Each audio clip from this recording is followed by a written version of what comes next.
On the one side, under the inspiration of the Holy Spirit, the author of Samuel was determined to give his audience a true account of what had taken place long before he wrote his book.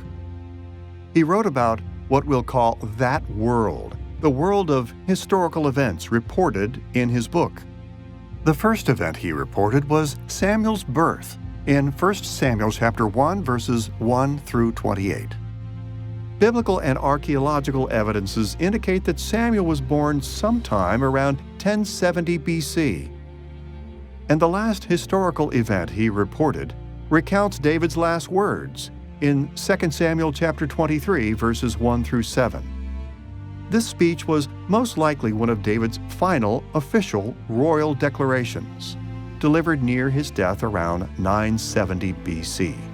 So, the book of Samuel gives an account of approximately 1 century of Israel's history, from around 1070 BC to around 970 BC.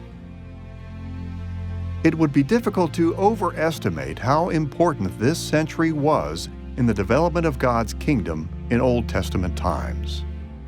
It was a period of major transition in Israel.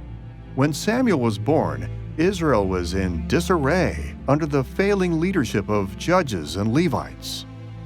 But by the time David delivered his last words, God had established David and his descendants as the permanent dynasty over all the tribes of Israel.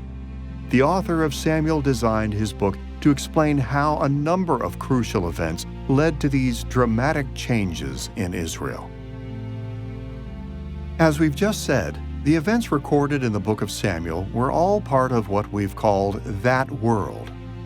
But on the other side, the author of Samuel was also determined to address the time and circumstances in which he and his original audience lived. We'll call this their world, the world of the author and his audience long after the historical period reported in his book. Whether during the divided monarchy or the Babylonian exile, our author wrote of what had happened in that world to teach God's people its significance for their world. And this goal deeply shaped the design of his book. Rather than writing a stark, detached record of the past, he composed his account so that it would speak to the challenges facing his immediate audience. Like other biblical authors, the author of Samuel did this in 3 main ways. First, he provided his original audience with historical backgrounds, the historical origins of the realities they faced in their own day. Second, he described characters in his book to give his audience models to emulate or reject.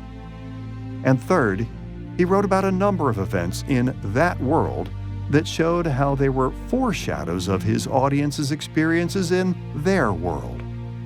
In this way, he provided guidance for the challenges his original audience faced.